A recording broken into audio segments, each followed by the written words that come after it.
tenemos hoy con nosotros al profesor Spiros Femelis de la Universidad de East Anglia y un experto en movimientos migratorios, que es quien va a pues protagonizar la sesión de hoy.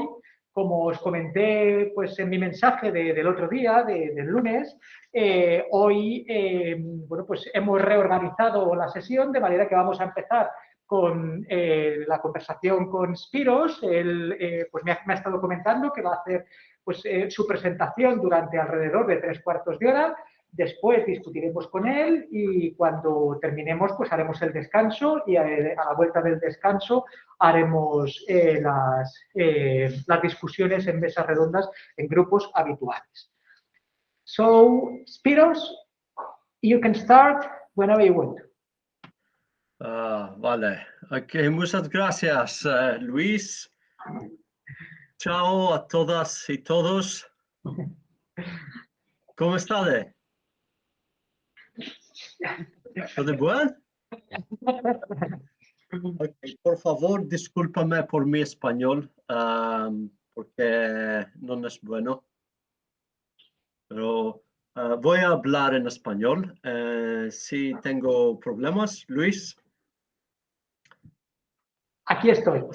Ayudarme, ¿correcto? Por supuesto. Muy bien, gracias. Yo voy a hablar sobre la migración en Europa y la educación superior. Es una pregunta, un tema más importante para nosotros en el Reino Unido y probablemente para ustedes en España. Ok, una pregunta para ustedes, por favor, si puedo. Me gustaría preguntarlos ¿qué importancia cree que tiene la migración en la Unión Europea? ¿Más o menos de 10%? ¿Qué diríais? ¿En qué sentido? El peso, el porcentaje. ¿De población? Sí. Menos, yo digo menos. Menos del 10%, dicen. Menos de 10%. Ok, muy bien. ¿Qué crees? ¿Es la migración de la UE un gran problema para España, para nosotros, para las suyas familias? No. Aquí dicen que no. No, muy bien. Es No sé si muy grande. No sé si esta población es representativa. Muy grande. Todos y todas son muy progresivos y progresivos. Son maravillosos. Me gusta mucho esta clase. ¿Qué clase es esa? ¿Qué tipo de estudiantes tenemos ahora? Hay estudiantes de grado, undergraduate students, y hay también profesionales. Y más o menos debe haber 2/3 de estudiantes, insisto, undergraduate students, y 1/3 profesionales. Ajá. Bueno. De distintos campos. Hay gente estudiando economía, gente estudiando derecho, gente estudiando educación. Así que es un ámbito variado. Ok, muy bien, es interdisciplinario. Sí, exacto. Interdisciplinario. Muy bien, muy bien. Yo soy profesor de educación. Sí, me interesan las inequalidades, el desarrollo. Desarrollo, educación, temas sobre migración, la educación superior, los inmigrantes, educación superior más general. Ok, la migración no es un gran problema para ustedes, que es bueno, pero no es lo mismo para la mayoría de la población europea. ¿Por qué la gente suele pensar que la migración es más grande de lo que realmente es. ¿Por qué? Es una pregunta, pero ¿por qué crees que la gente, europeanos y europeanas, pensar que la migración es más grande que es? ¿Qué diríais? Por las noticias y el papel que usan estas noticias. ¿Puedes oír sus respuestas? ¿Así? Eh, ¿No escuché? eso es. Dice una compañera que por la información que llega a través de las noticias Ajá. y por los términos que utilizan en esas noticias, las palabras que utilizan en esas noticias, que magnificarían el fenómeno migratorio. Noticias, ¿dónde? ¿En la televisión? ¿En el tipo? ¿Dónde? ¿Noticias? En redes sociales que se viralizan. Redes sociales Ajá, ajá. y también en medios de comunicación, en prensa, en televisión. Muy bien, muy bien. Si quieren, pueden usar el espacio en el frente del clase que puedo mirar los estudiantes. ¿Hay alguien que quiera ¿Está bien? acercarse? Tenemos de ser inclusivos, ¿sí? Sí, pues Educación inclusiva y democrática, por favor. hombre, los dos ahí atrás podéis venir aquí delante. Ángel y Guillermo. Luis es más amigable. Estaban los demás atrás. Muy bien, pero no puedo mirar muchas gentes. Hola, Ahí. hola compañeros, muchas gracias. Bueno, Gracias a ambos. muchas gracias. Eso es más mejor, gracias. Eso es una survey de muchos países europeos. Mira aquí, solamente en Croacia la gente pensar que la migración no es más grande que es. Pero mira en Italia y mira a la España. Es más diferencia. Es lo mismo para la mayoría de los países europeos. Es un fenómeno, ¿sí? Porque casi siempre pensamos que la migración es un problema. Ahora en el Reino Unido, si uno pregunta a la gente, un típico gente, va a hablar que sí, la migración es más grande, es más grande problema. Antes de la Brexit, crean que fue un grandísimo problema. El grandísimo problema del mundo fue la migración en el Reino Unido. ¿Por qué? No es normal, ¿sí? ¿Es lo mismo en España? ¿Qué pensáis? Sí. De hecho, por eso están creciendo según qué políticos. Y se les da también incluso las elecciones que vamos a tener el domingo. Entonces, creo que sí. Una comunidad despoblada. ¿Una comunidad? Sí, dicen que sí, que aquí tenemos el mismo problema en el sentido de que hay mucha gente que considera que la migración es un problema y que eso está detrás del ascenso de la extrema derecha en España. Y Ajá. comentaba la compañera también que es paradójico porque en esta comunidad en la que vivimos, en esta región en la que está la Universidad de León, tenemos un problema de despoblación, es decir, el número de habitantes ha ido disminuyendo en los últimos años. Ok. Y además de ello, aquí hay elecciones el domingo que viene y decían que es muy probable que la extrema derecha gane mucho apoyo a pesar de esas circunstancias. Ajá, ok, muy interesante. Creo que tengo noticias, informaciones después para ese fenómeno. Muchas gracias, compañeras y compañeros. Esa es la situación de la situación, ¿cómo se llama? Epistemológica en Europa. Epistemológica. Epistemológica, sí. ¿Qué crees? ¿Por qué hay migración?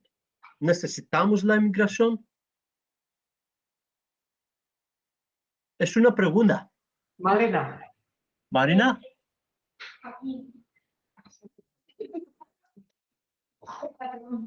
Hola. Que desde mi punto de vista sí que se necesita la migración y hay migración porque no todas las sociedades tenemos todos, o sea que nos complementamos unos a otros, por lo que yo sé que con las personas que se mueven y nos dan o nos apoyan con sus conocimientos, ayudan a que como sociedad mejoremos y nosotros después enviamos o no enviamos, sino que nos movemos a otras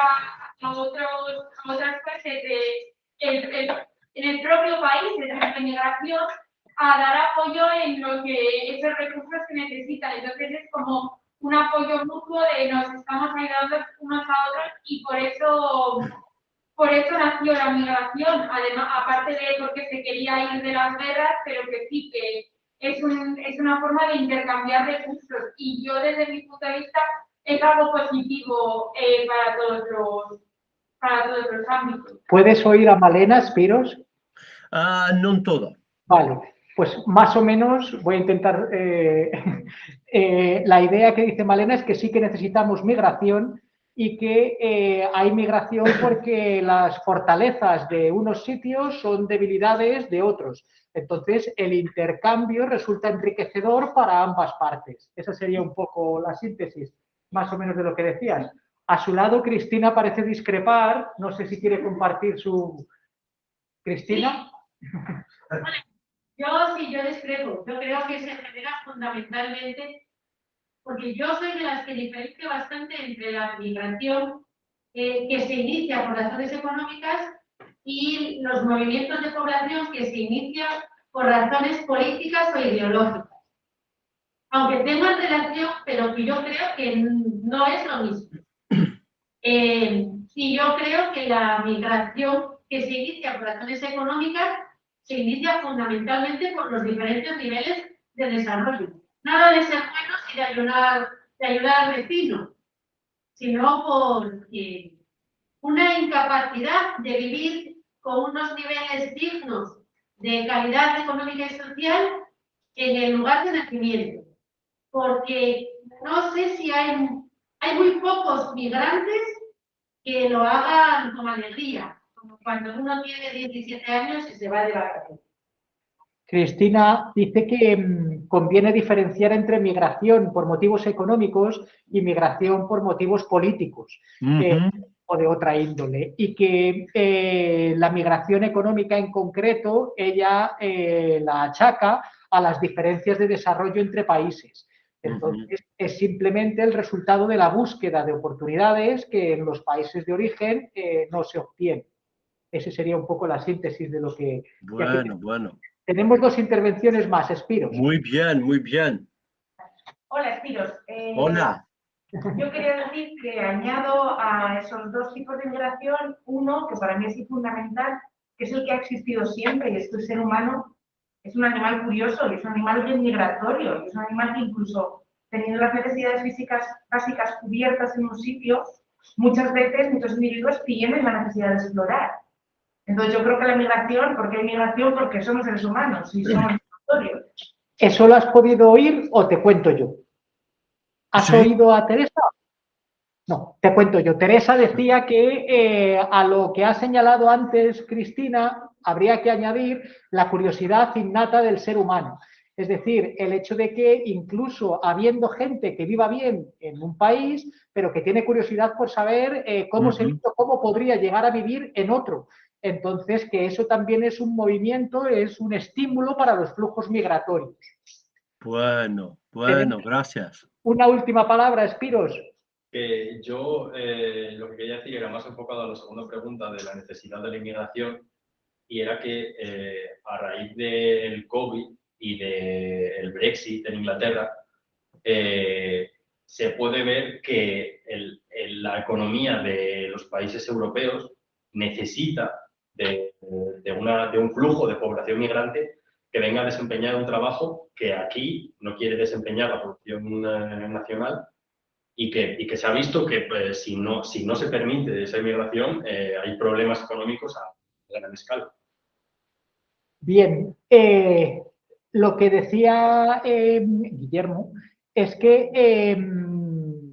el Brexit y el COVID han puesto de manifiesto nuestra necesidad de población migrante para desempeñar una serie de trabajos que es muy difícil cubrir con población nacional. Bueno.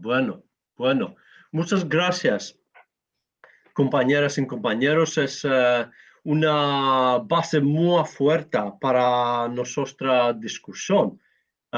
Es impresivo. Muchas gracias. Esta es la situación, un gráfico con la población de la Unión Europea en 2020. 2020 tenemos 447 millones de personas. Puedes mirar el desarrollo de la población europea. Y en el futuro tenemos 5 escenarios. Escenario primero, con 0 emigración. Sin emigración. Sin emigración, la población de la Unión Europea disminuirá muchísimo. Puedes mirar, ahora tenemos 110 millones de personas en el EU. En el 80 años tenemos 320 millones. Eso es el escenario primero. Con el escenario segundo, la población de la UE disminuirá mucho. Con el tercero escenario, la población disminuirá, pero no mucho. Solamente con el 4 escenario, la población va a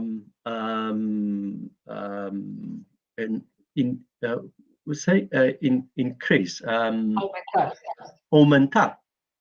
So, tenemos migración para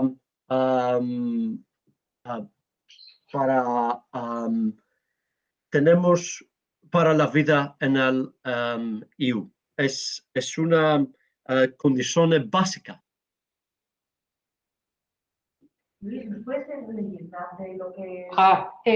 Sí, un segundo, Espiro. Eso es. La leyenda pone en la línea de arriba es el statu quo multiplicado por 4. La siguiente es el statu quo multiplicado por 2. La siguiente es la migración neta en statu quo, que especifica que sea una migración neta de 1.188.235. Que esa sería la tercera situación y sería el caso en el que la migración se mantiene como hasta ahora. Exactamente. Igual que en Exactamente. Arriba se doblarían los flujos migratorios, arriba se cuadruplicarían, debajo se reducirían a la mitad y abajo del todo que no haya migración neta. Ya está, Espiro. Sí. Con el 4 escenario necesitamos 2 veces el número de inmigrantes que tenemos ahora para aumentar nuestra población. la población aumentará, no mucho, poquísimo, 90,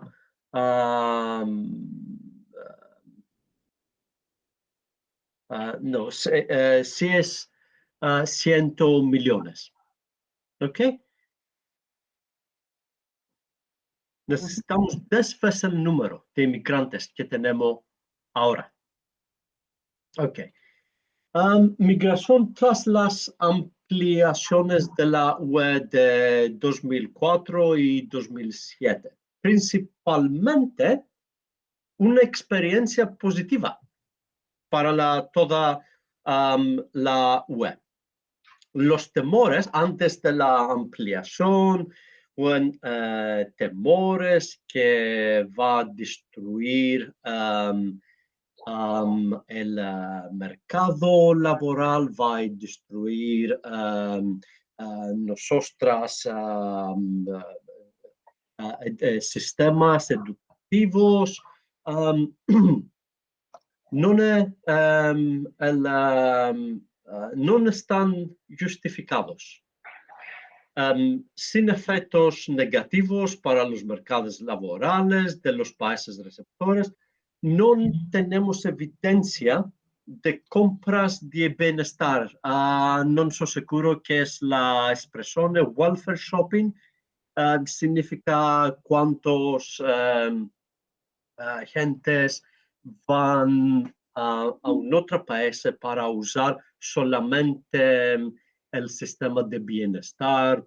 Por ejemplo, inmigrantes van a España para usar el sistema educativo, el sistema health system, ¿cómo se llama? Los hospitales españoles. El sistema sanitario.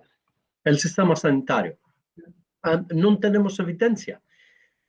Tenemos positiva evidencia sobre la productividad de la UE. Para los países de origen, principalmente de Europa Central y Oriental, riesgos de perder su mano de obra joven y calificada. ¿Es claro qué significa obra joven calificada? Sí. ¿No? Ok. La libre movilidad laboral les ha liberado de algunos trabajadores superfluos y de la carga fiscal asociada durante la recesión de finales de la década de 2000 y principios de la 2010. Las remesas, ¿sí? Ganas que los inmigrantes. Y la experiencia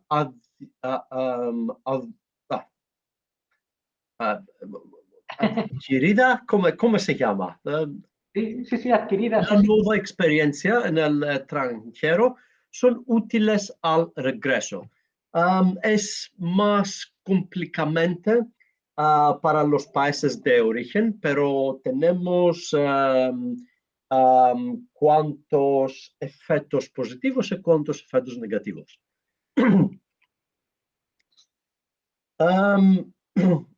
El nuevo fenómeno de migración en el UE es más diferente del pasado. Por ejemplo, la migración posterior a la ampliación de trabajadores jóvenes de nuevos Estados miembros a economías europeas más avanzadas muestra disparidades socioeconómicas en una UE ampliada.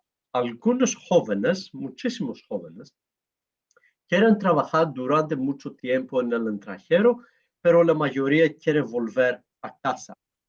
Después 10, 20 años, es un nuevo tipo, una nueva pensamiento sobre migración. La educación completa, esto es un certificado de enseñanza superior y el estatus familiar parecen ser los factores sociodemográficos clave de la elección entre de las estrategias. ¿Es claro? dos factores más importantes. Migración de elección, no creo que es la expresión, si la expresión es correcta. Choice migration es la expresión en inglés, ¿es correcto, Luis? Migración voluntaria o por elección, sí. Ah, migración voluntaria, sí. Y lo opuesto, forced migration, ¿qué es la expresión? Migración forzada. Ah, migración forzada, gracias. Jóvenes migrantes post-ampliación, post-2007, migrantes de elección. La mayoría son migrantes de elección. ¿Quiénes son los migrantes elegidos? Graduados frescos y recientes, graduados de educación superior, como ustedes. Potencial de circulación de cerebros. ¿Es correcto? Brain circulation. Sí. En lugar de fuga de cerebros. Ahora tenemos circulación de cerebros. En el pasado, la mayoría de los inmigrantes, la mayoría de las veces, fue una fuga de cerebros, no volver. ¿Claro? Sí. Ok. Unión Europea y Inmigración. Desde 2016, la Comisión Europea ha apoyado a los Estados miembros de la UE en sus esfuerzos por integrar a los inmigrantes en sus sistemas de educación y formación, desde la educación y el cuidado de la primera infancia hasta la educación superior. El plan de acción de la Comisión, esto es uno site, es un gran plano con muchas acciones, con muchos documentos que poder mirar en el web. Sobre la integración de los nacionales de terceros países, identificó 3 prioridades para la educación. Primera, integrar a los inmigrantes. Segunda, para prevenir el bajo rendimiento entre los inmigrantes. ¿Es claro? Ya. Tercero, prevenir la exclusión social y fomentar el diálogo intercultural, que es muy importante en este proyecto, ¿sí? Es un proyecto para la democracia, del diálogo intercultural. Estrategia Europa 2020 es una acción más importante para mejorar el nivel educativo, ayudan a la empleabilidad y el progreso en el aumento de la tasa de empleo, ayuda a reducir la pobreza. Eso es un ejemplo del pensamiento típico de la EU. Tenemos 2 tensiones, una tensión en el EU. Tenemos una situación que la Unión Europea se interesa para reducir la pobreza. Muy bien. Pero se interesa a la empleabilidad y el progreso en el aumento de la tasa de empleo, que es muy difícil para conectar con la educación. Pero tienes de conectar el mercado con la educación, que creo que esto es el tensión. Yo con Juan Fernández. ¿Sabes Juan Fernández? ¿No? ¿No? Oh, Juan Fernández es muy grande en España. Escribimos sobre ese fenómeno. ¿La tensión es correcto? ¿Tensión? Sí, sí, sí. Sobre la conexión de educación con la pobreza y con el mercado, que es un problema más grande para la UE. Esto es un otro acción espacio europeo de la educación para 2025. Puedes mirar, todo es un link. Skill Development Employment Projects. Es conexiones, es más fuerte en el documentos del espacio europeo de educación, que es más problemático, creo que es más problemático, pero no es una relación técnica. Ok. Preguntas pensa sobre las universidades europeas, que son muy interesantes, creo. Establecido por el clero español, the Spanish clergy, Sí. el clero, Sí. en los centros coloniales de América del Sur y Central a mediados del siglo XVI. Establecido para impulsar la misión cristiana entre la población indígena y satisfacer la demanda de mano de obra administrativa para el imperio en expansión. El motivo principal de la educación superior colonial británica durante el siglo XIX y principios del siglo XX fue producir élites locales capaces de facilitar la administración colonial en lugar de iluminar a las sociedades indígenas. Esto es más importante, pero ahora las universidades europeas tienen las mismas principales. Expansión, la reputación actual se basa en los restos imperiales, las relaciones de poder y los flujos, the flows, desde las colonias hacia el centro imperial, por ejemplo, Reino Unido, con Hong Kong, con Panamá, con Nigeria, con muchos países, con Cyprus, muchos países en el mundo. Tengo una otra pregunta. ¿Es correcto de hablar sobre estudiantes migrantes o estudiantes internacionales? Es muy confusing. Sí, da lugar a confusión. ¿Qué es la expresión correcta? ¿Estudiantes migrantes o estudiantes internacionales? ¿Qué prefieres y por qué? Creo que ahora os pregunto a vosotros, no es una cuestión de traducción.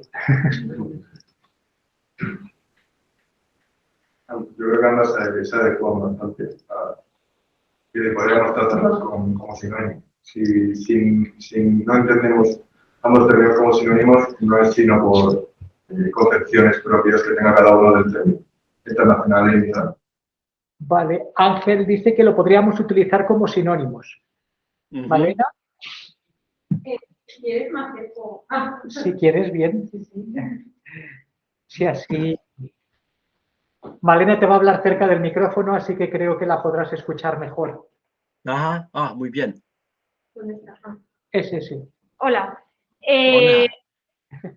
Que yo creo que hoy en día hay una diferencia porque los estudiantes migrantes son aquellos que tienen una nacionalidad distinta, pero están aquí estudiando los 4 grados de universidad, los 4 años del grado de universidad, mientras que los estudiantes internacionales nos referimos a ellos como los Erasmus, los Amicus, que vienen a estar un semestre o durante los 2 semestres, pero luego se van para su casa. Entonces, también se hace una diferencia en el estatus socioeconómico de la persona, porque los estudiantes internacionales suelen ser personas que pueden permitirse vivir en el extranjero un año, que no es barato, por lo tanto, se asume que tienen un estatus económico más alto, mientras que los estudiantes migrantes son personas que o sus padres han sido migrantes al país o que ellos mismos son migrantes, entonces se les supone de un estatus económico más bajo y se les trata peor socialmente. Gracias. Muy bien, gracias, gracias. Escuché todo. Estupendo. Muchas gracias. Bueno, sí. Tenemos problemas de clarificar, problemas de comprender las relaciones con los estudiantes. No es lo mismo, pero que usamos como son lo mismo. No son lo mismo. Estudiantes internacionales tiene énfasis en la nacionalidad como el único determinante de los estudiantes móviles, trans e internacionalmente. No tiene otras identidades. No tiene en cuenta la compleja configuración de las identidades de los estudiantes más allá de la nacionalidad, es decir, en relación con la edad, la etnia, el género, el lugar, y igualmente tiende a pasar por alto las formas en que la migración de estudiantes está vinculada a otras formas concurrentes de migración global. Migración global migración ahora no es la misma con migración antes 20 o 40 años. No puedo pronunciar esta palabra, internacionalización. Muy bien. ¿Qué es internacionalización?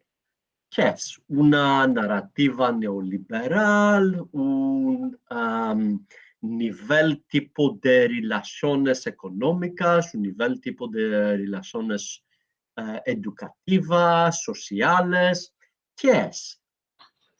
Reclutamiento de estudiantes y mejora de la empleabilidad. Empleabilidad es central. De los graduados en mercados laborales globales cada vez más competitivos. Es un nombre que se marcan esas relaciones con el mercado.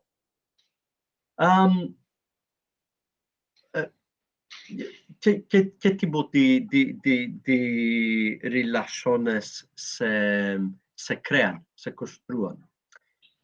Un estudio de caso. En el Reino Unido tenemos muchos estudiantes internacionales, ¿ok? Internacionales, tenemos muchos estudiantes se ingresan durante 40 años.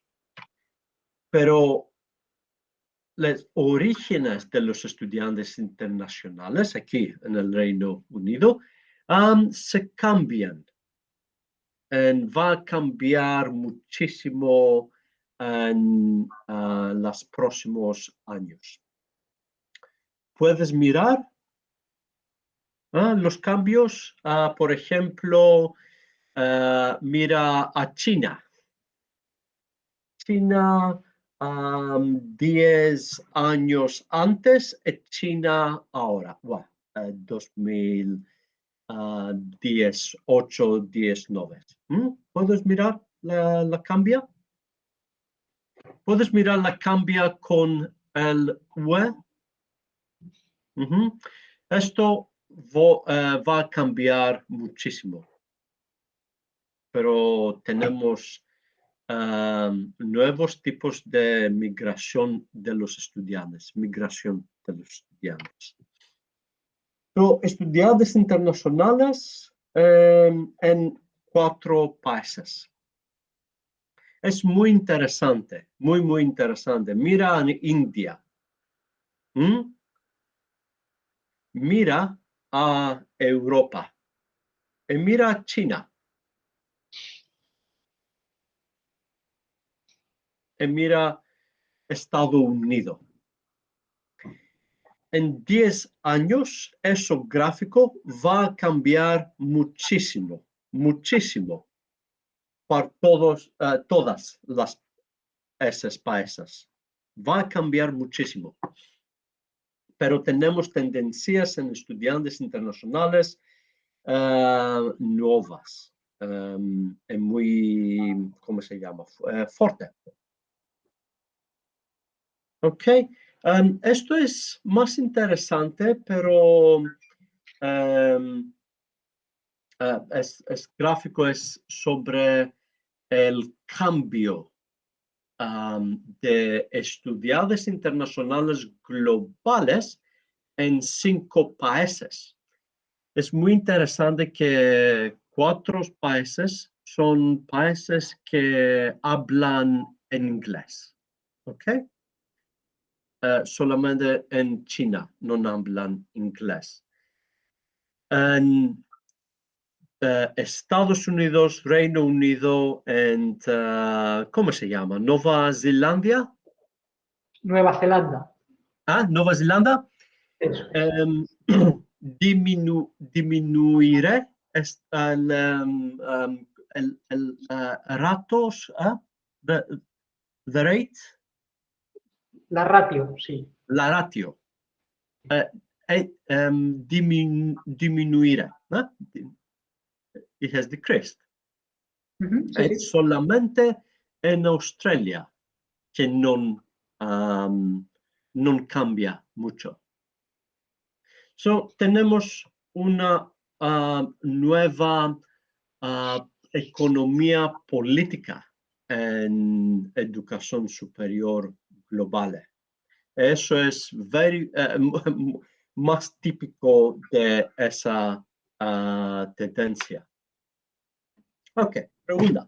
¿Es la educación superior europea un subproducto del colonialismo? Más grande pregunta. Si es así, ¿cómo se logra esto? ¿Qué crees? Os toca.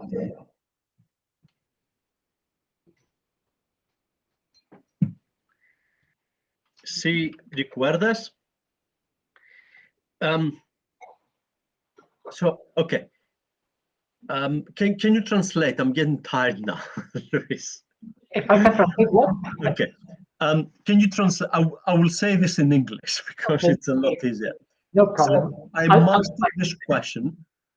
asking this question because it's the beginning of a very new trend. For 150 years, we had flows into English-speaking countries, and before that, into Spanish-speaking countries. Ha ido cambiando la tendencia. Ahora tenemos flujos a países de habla inglesa. ¿Es esto lo que querías decir, Spiros? Sí. Ahora tenemos flujos a países de habla inglesa. ¿Es lo que querías decir? ¿Is that what you meant? Claro, sí. O sea, que antes eran a los países de habla española y ahora lo que quiere entenderle que ha cambiado a los de habla inglesa. A ver. No, o sea, que antes íbamos a... We have not agreement here. Could you repeat what you meant? Okay, so durante los años de neoliberalismo, sí, tenemos nuevas relaciones de política y economía en la educación superior. Por ejemplo, esta tendencia de estudiantes internacionales por ejemplo, esta tendencia, sí, dos tendencias que son más diferentes de los años pasados. ¿Por qué? Porque tenemos, creo que ahora tenemos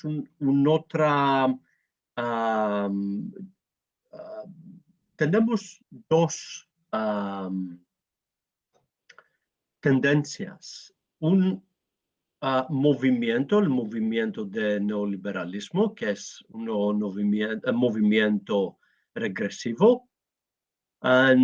Tenemos un otro movimiento, un movimiento de los estudiantes, de las clases medias, para trabajar, para conectar con las clases medias internacionales.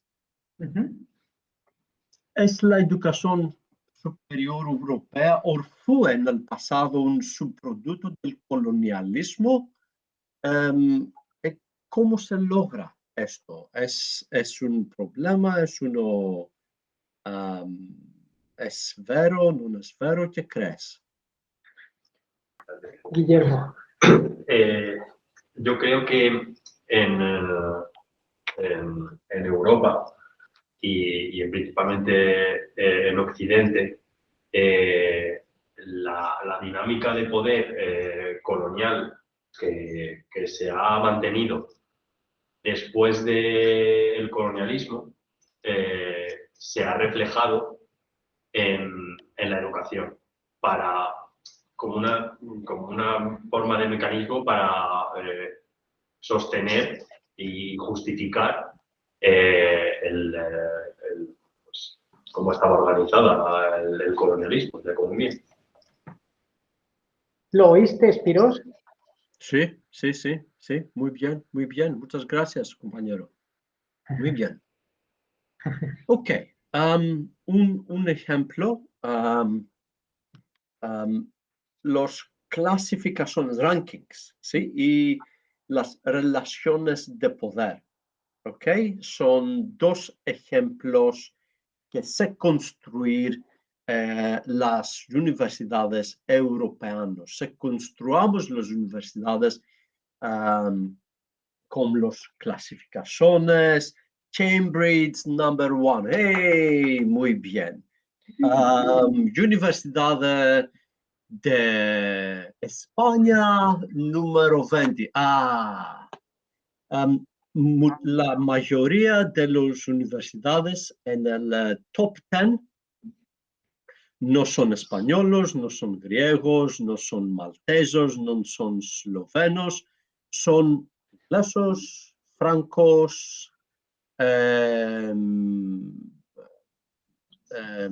esféricos de Suiza o alemanes. Es un problema de poder, es una relación de poder. Tenemos guerras del conocimiento y epistemiciddio sistémico que Boaventura de Sousa Santos se escriban. Pero no podemos hablar, no podemos pensar en español, no podemos pensar en italiano, no podemos pensar en griego. No queremos leer escritos en español, en griego, en las lenguas bajas. Tenemos lenguas altas en lenguas bajas. Tenemos universidades bajos y universidades altas. La presentación del otro, por ejemplo, estudiante internacional visto como pasivo y sin voz fuerte. Lentes heteronormativas, por ejemplo, no son como nosotros estudiantes. No son como los estudiantes ingleses, por ejemplo. Pero los estudiantes internacionales no solo se están ajustando pasivamente a entornos sociales y educativos desconocidos, sino que eligen y utilizan activamente la movilidad para alterar y coordinar su espacio de posibles. Space of possibilities. ¿Qué es la migración de estudiantes internacionales? Creo que es un producto normal es un producto normal de globalización neoliberal o parte de esferas polémicas y desiguales de conocimiento y poder que los estudiantes migrantes internacionales atraviesan y habitan. La gerencia postcolonial, gerencia, ¿es correcto, Luis? ¿Qué es la gerencia postcolonial? Un conjunto complejo de procesos, políticas, prácticas y estructuras de sentimiento. También son las manifestaciones materiales, disonantes y recuerdos incómodos del poder y la violencia ejercidos por los opresores coloniales sobre sus súbditos coloniales. Ok, en la globalización neoliberal, la movilización continua de la gerencia postcolonial, tenemos nuevos espacios interculturales híbridos donde la geopolítica del poder postcolonial se cruza con las dimensiones vívidas y emocionales de la cultura, la memoria y la pertenencia. ¿Cómo continúan ubicándose las prácticas sociales, políticas, económicas y culturales dentro de los procesos de dominación cultural en la educación superior internacional? Tenemos de pensar más allá de la universidad colonial, ¿es correcto? Más allá, beyond. Más allá de los planes del estudio eurocéntricos y los enfoques monoculturales, educación superior descolonizado, construcción de lo conocimiento, aprendizaje pluriversal. Oh.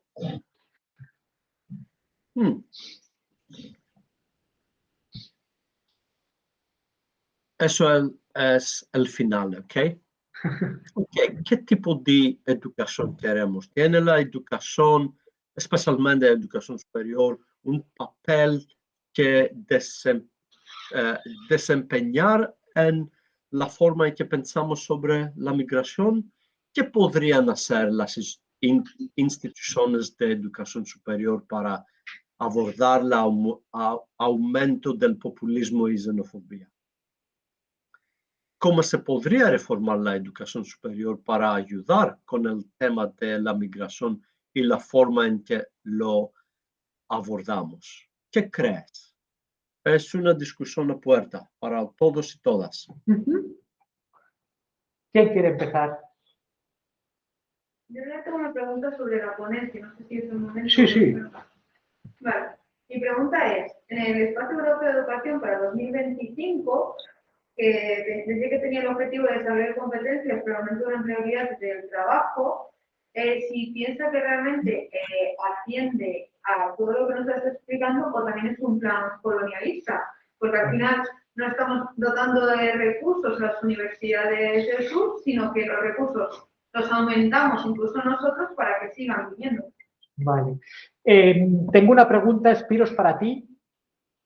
Acerca de la diapositiva en la que hablabas del Espacio Europeo de Educación Superior para 2025, ¿vale?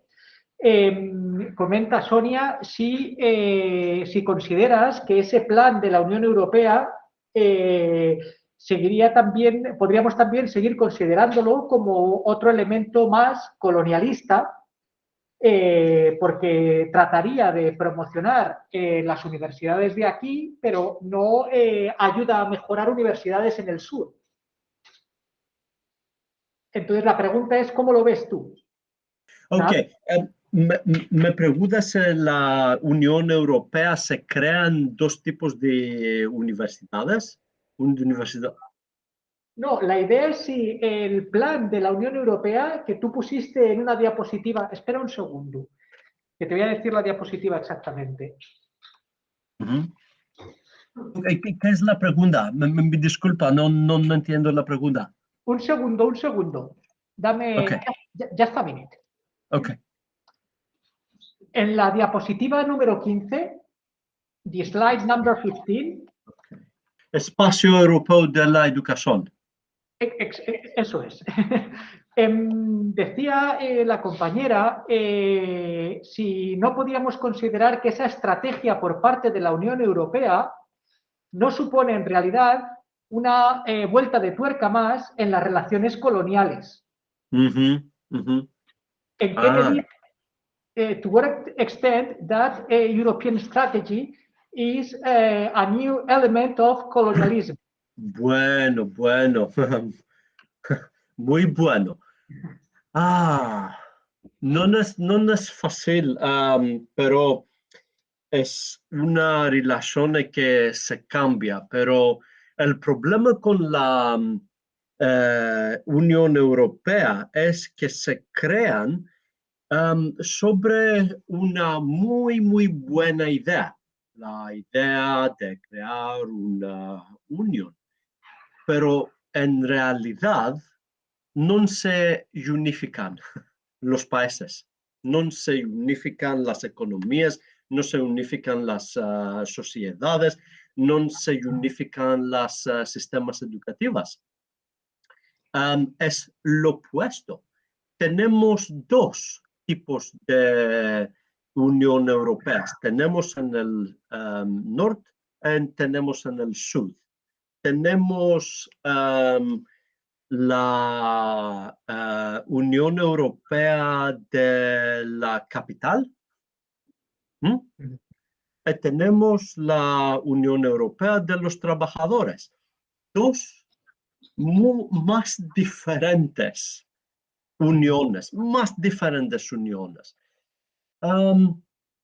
Creo que la Unión Europea no es estrategia, no es un plano, no es la habilidad, no es la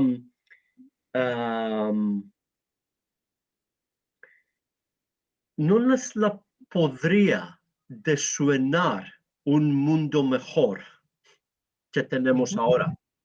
Creo que la Unión Europea no tiene una estrategia para el futuro, tiene un plano para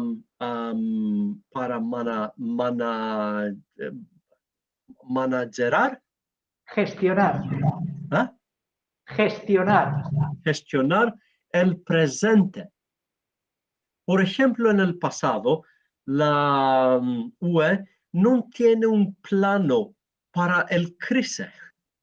Las más grandes crisis de este siglo, en la Unión Europea no tiene un plano, no tiene una idea para unificar los países, para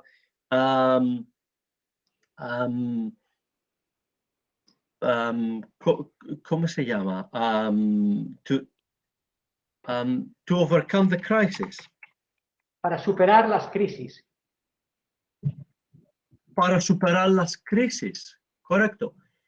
Creo que es el espacio europeo de la educación, es como el plano del pasado. No es radicalmente diferente del plano pasado. Tenemos nuevas palabras, por ejemplo, skills development, employment prospects, but ¿cómo van a crear cómo van a crear jóvenes con nuevos, ¿cómo se llama? Skills. Habilidades o competencias. Competencias para el mercado. No es claro. Más o menos. Vale. ¿Tenéis más preguntas o retomamos el debate que él proponía? Pues voy a abrir yo, porque como tengo aquí tu presentación, voy a dejarlo abierto aquí, las preguntas que tú sugerías para debatir. Luis, compañera, no tienen un plano, es un tipo de colonialismo, pero no hay una idea del futuro. Eso es un tipo de colonialismo, pero no puedes cambiar el futuro. Si no tienen un plano, no puedes cambiar el futuro, no puedes participar para construir el nuevo futuro. Creo que es el colonialismo europeo. Ajá. Bien. Sobre la discusión que tú planteabas, he abierto aquí la diapositiva, ¿vale?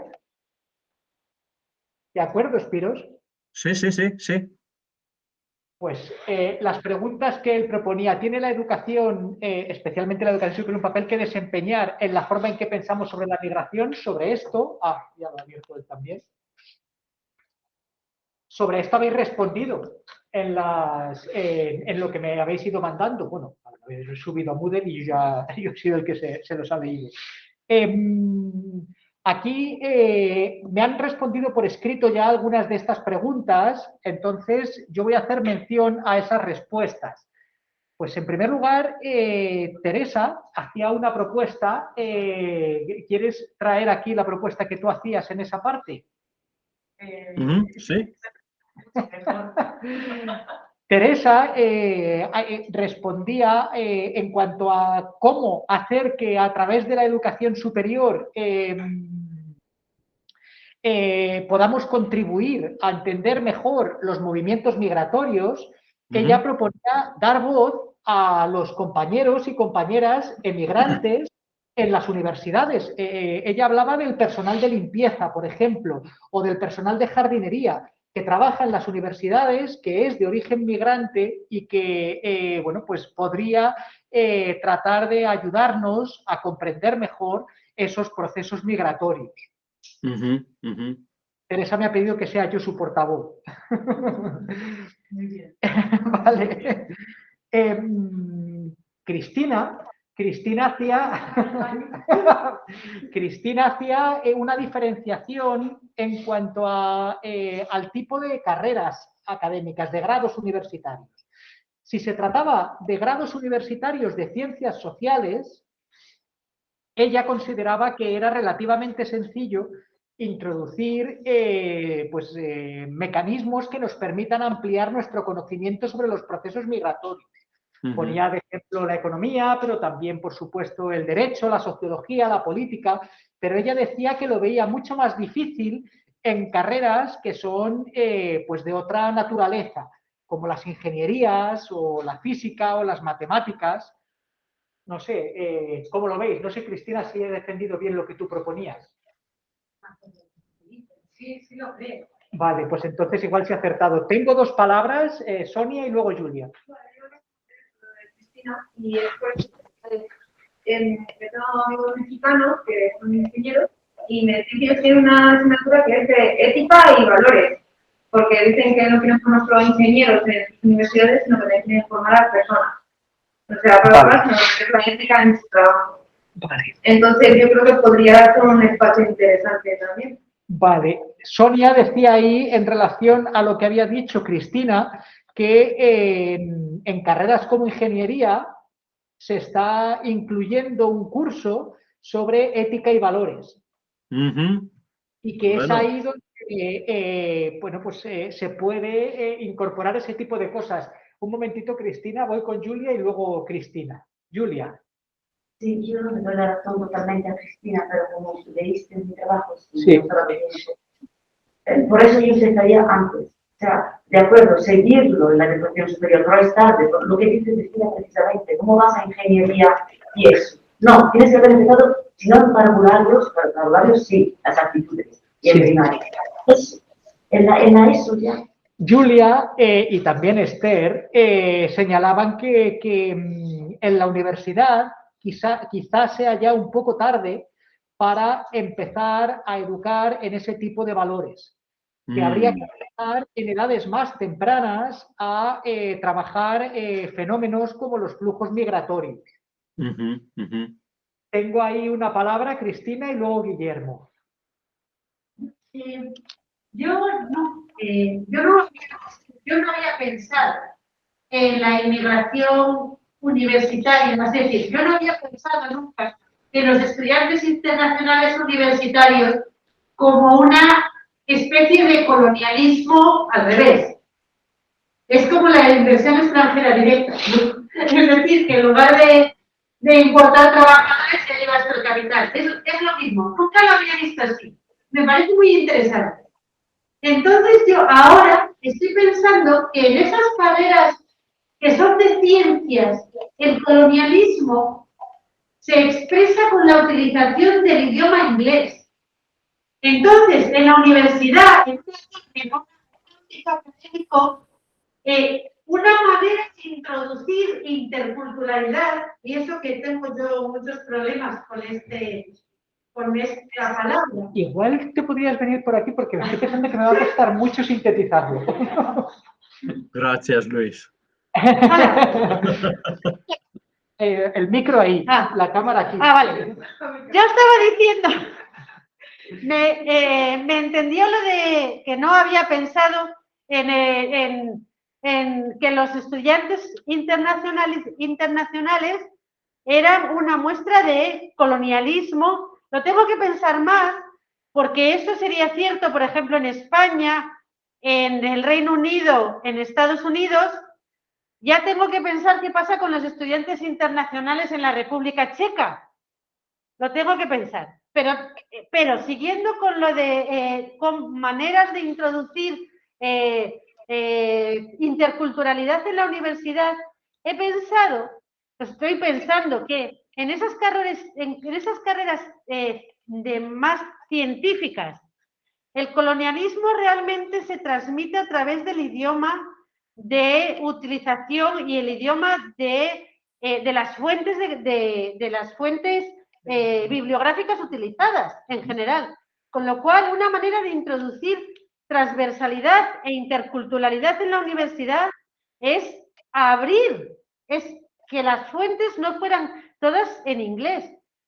A lo mejor nos estamos perdiendo mucho conocimiento generado, por ejemplo, en checo, un idioma que no habla nadie. Bueno, que hablan los checos, ¿vale? O los vascos, vale, me valdría. Entonces, así pensando... O catalanos, o portuguesos. Bueno. Tengo aquí otra palabra, Guillermo. Que yo, en cuanto al papel de las instituciones superiores, había puesto en el trabajo que sería interesante una manera de agilizar o hacer más sencillo la homologación de los títulos obtenidos en el extranjero, incluso los títulos fuera de la Unión Europea, que quizás dentro de la Unión Europea sea más sencillo este tipo de procesos, pero desde fuera de la Unión Europea yo conocía el caso de un inmigrante sirio que era titulado en Derecho de Siria y que al venir a España tuvo muchas dificultades para homologar su título. Y claro, esta situación puede repercutir negativamente tanto en la vida de inmigrantes y también en la integración de los mismos en el estado en el que migran. Un segundo, Julia. Did you understand that, Spiros? No, I didn't hear it fully. No, no escuché todo. Ok. La idea era, ¿conoces la palabra homologación? ¿Sabes a qué se refiere? Al reconocimiento en España de los títulos obtenidos en el extranjero. Ajá. Entonces, contaba Guillermo que una estrategia que contribuiría a esa integración es facilitar los procedimientos de homologación de los títulos en el extranjero. Y a las personas integrarse con mayor facilidad. Bueno, sí. ¿Otra palabra, Julia? Sí, otra vez a propósito de lo que decía Cristina, la lengua. En el trabajo también puse el tema de la lengua, el plurilingüismo y el trabajo sobre las lenguas maternadas. A través de esto, tú entiendes lo que está en la cultura del otro, lo puedes traducir si quieres, todo el mundo entienda, pero que estás aprovechando. Y puedes luego hacerle referencia a este idioma. Y segundo, el tema de la universidad, personalmente, no quiero decir lo que es Italia es todavía más estricta, sí que lo he visto como un arma de poder. Julia decía, bueno, insistía en la cuestión de la importancia de la lengua, del idioma, y luego en la cuestión de la homologación también, claro, que es, decía Julia, que la homologación se utiliza como un instrumento de poder, en el sentido de que los países claro. lo utilizan como una herramienta para, bueno, pues seguir ejerciendo el poder sobre esos grupos. Claro que es más importante. Tenemos de discutir cómo es posible de tenemos una unión que tiene muchas lenguas, muchos sistemas de pensamiento en muchos grupos de gente. ¿Cómo podemos crear una realmente unión, pero tenemos una unión que no es muy unificada? ¿Más opiniones? Luis, sí, tengo dime. una pregunta. Luis, compañeros y compañeras, me gustaría de prender una foto con toda la clase, si es posible. Si quieres, igual van acerca. Vais a tener que acercaros quienes estéis atrás. Por favor. ¿Nos ves, Spiros? Sí, todos y todas. 1, 2, 3. ¿Qué es eso? Otra. Perfecto, muchas gracias. Yo voy a usar en medios sociales. Bien, ahí está. Bien, ¿tenéis más comentarios, más preguntas? Pues aquí no tienen más comentarios ni preguntas, Spiros. ¿Tienes tú alguna cosa más que contar? No, solamente decir que estoy muy feliz para conocerte, estoy muy feliz a Luis, a Juan. Muchas gracias para invitarme. Me gustaría el próximo año de ser aquí en la misma clase. Sí, esperemos que sí. Thank you very much, Spiros. Muchas gracias a todos y todas. Hasta luego.